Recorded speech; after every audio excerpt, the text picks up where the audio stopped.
Bago ang lahat, gising na gising pa rin si Pelinka ngayon. Buti pa siya, yung isa humihilik pa hanggang ngayon eh. Nasign ng Lakers si Matisse Thybulle na isa sa 3&D player na meron lang total na 45 games sa nakaraan dalawang season dahil meron siyang mga injuries. Pero nag-average siya ng 6 points, 3 rebounds at 1 assist. Nasa 2 steals, 46 and 42% mula sa 3-point area. Low risk and possible high reward na signee sa LA dahil nga mababa lang ang kontrata niya at additional player lang din siya sa LA. Mismong sina Redick at Luka ang nakipag-discuss dito kay Thybulle para pumirma sa Lakers.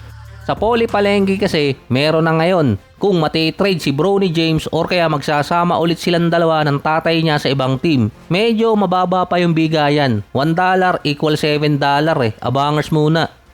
Dahil sa pagkakakuha kay Matisse Thybulle, lumakas ang depensa ng Lakers sa wing nila. Meron pang 3-point shooter na nadagdag. Ang pinakamalapit kasi kay Thybulle kung setup ng Mavericks dati ni Luka, si Reggie Bullock or kaya si Finney Smith. Nagbuckles pa ako dun na. Ang isa pang rason kung bakit sinasabing posibleng bitawan si Bronny or ibang player dahil lagpas na sila sa lineup. Or kaya 16 players na ang nasa Lakers na merong standard contract. Sobra na sila ng isa. At kailangan nila magtanggal ng dalawa sa main roster. Kasi nga nag-iiwan ng Lakers sa umpisa ng season ng isang bakanting position sa roster nila para madali sila makakuha agad ng player kapag merong na waive or na buyout.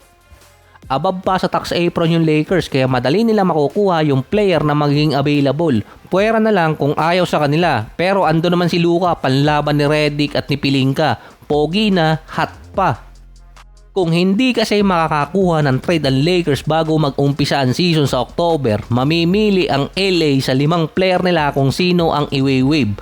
Ang 5 player na yon si Dalton, Zaire Williams, Kevon Looney, Adotero at Bronny James.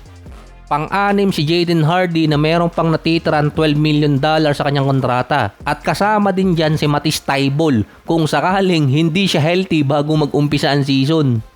Hindi pa siya sigurado na mariretain ng Lakers hanggang hindi pa nag-uumpisa ang season dahil kasama siya sa merong pinakamaliit na kontrata. Andun pa si Zaire Williams at Kevon Looney. Si Bronny James at Adotero meron namang mahigit 4 million sa loob ng 2 taon. Ang mga 1-year contract na player na minimum hindi sila siguradong masasama sa lineup hanggat hindi sila umaabot ng simula ng regular season. Base sa rule, ang mga Exhibit 10 contract na player hindi nila makukuha ang full contract until hindi sila naisasay ng guaranteed at napapalaro sa mismong regular season. Sa side naman ni na Williams, Looney at Thybulle kailangan nilang umabot ng preseason at regular season or kaya maging secure ang kanilang lineup. Pero common practice kasi sa NBA yun na na-waive yung mga gaya nilang player. Pero based naman sa iba, projected na si Bronny ang ma-waive kung sakali para madali siyang maisama kay LeBron kung saan man siya pupunta. May tayaan online kung magsasama yung dalawa kaya nga sabi ko kanina mababa pa yung bigayan. Parang expected na kasi ng mga fans na mangyayari magsama ulit yung magtatay. Sinusubukan din ng Lakers na makuha si PJ Washington kasi kahit na-sign na si Thybulle at nung mga nakaraan pang player katulad ni Zaire Williams, wala pang legit starter na small forward ang Lakers. Wala namang problem kay Luka kahit sinong kasama niya. Kapag walang kasamang superstar itong si Luka sa loob ng court, gumagaling yung mga kasama niya. Lalo na last season si Rui Hachimura, naging 3rd leading scorer ng Lakers nung umpisa ng season bago bumalik si LeBron. Si DeAndre Ayton naman nasa katinuan pa nun, mas nagagamit ng maayos ng Lakers. Ano kayo nangyari dun? Wala nang balita kay Ayton baka nagpapatato na naman. Hindi pa kasi ginagalaw ngayon yung baso. Pero sa Lakers, ang hinahabol kasi nila, plug and play na player. Binaling nila yung atensyon dito kay PJ Washington. Nag-inquire na ang Lakers sa Dallas after kasi ng trade kay Lu Dort. Nakuha kasi ng Mavericks yung former number 1 overall na si Zachary Risacher na halos kaposisyon yun nitong si PJ Washington pati na rin si Plug. Baka di umano may chance na bitawan ng Dallas si Washington kasama na rin kasi siya dati pa sa trade block. Ang binigay na trade package si Bronny, Bando at Larabia plus isang first rounder 2031 o 2032 ata yung nilagay doon. Ubos ang kabuhayan. Si PJ Washington ang best role player sa starting unit ngayon. Parang katulad ni Josh Hart sa Knicks. Hindi kailangang umiscore ng malaki, nakakadepensa ng maayos sa multiple position. Yun lang naman ang isa sa importante sa NBA ngayon sa isang role player. Siya din yung isa sa best defensive player kontra sa best player ng kabilang team. Kaya mako-cover niya yung mga lapses ni Luka sa defense, lalo na kapag dumadating yung playoffs. Last season may average siyang 14.7 rebounds, 2 assists, 45 and 32%. Based pa sa mga insider, magkaka-interest lang di umano ang Dallas kung sasali ang isang team gaya ng Portland sa trade dahil meron silang logjam sa kanilang backcourt. Merong Morant, Dame, Holiday at Henderson. Si Holiday may report dati pa na posible siyang ma-trade or imminent siyang ma-trade dahil sa contract niya at dahil na din sobrang tipid nung may-ari ng Portland ngayon. Maraming redundant player sa kanila na pwedeng mag-cost na magbitaw sila ng player pa sa kanilang roster, lalo na sa mga point guard.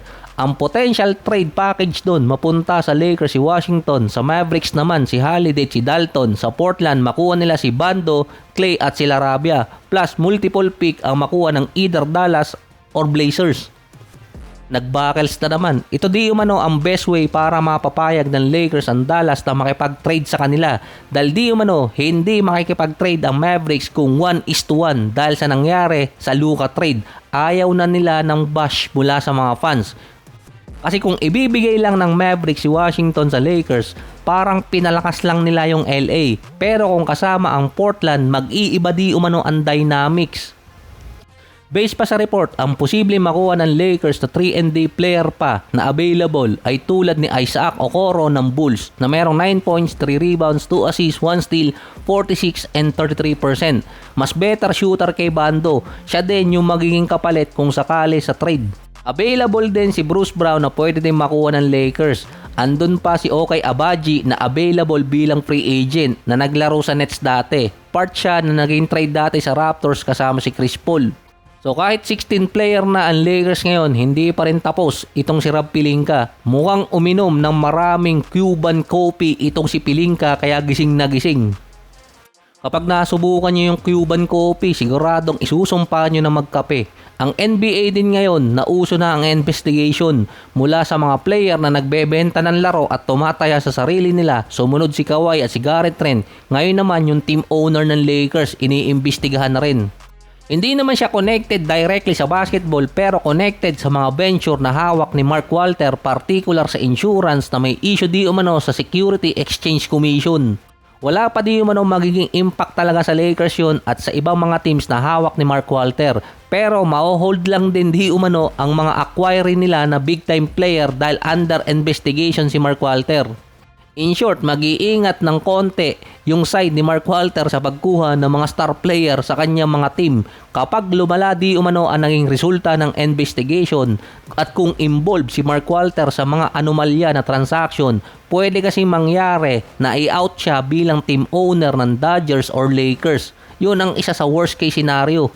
Pero sa ngayon, medyo mababaw pa yung report at papasok pa lang ng investigation. Wala pa naman nakikitang resulta kaya medyo safe pa yung Lakers sa pagkuha ng mga player kahit yung Dodgers.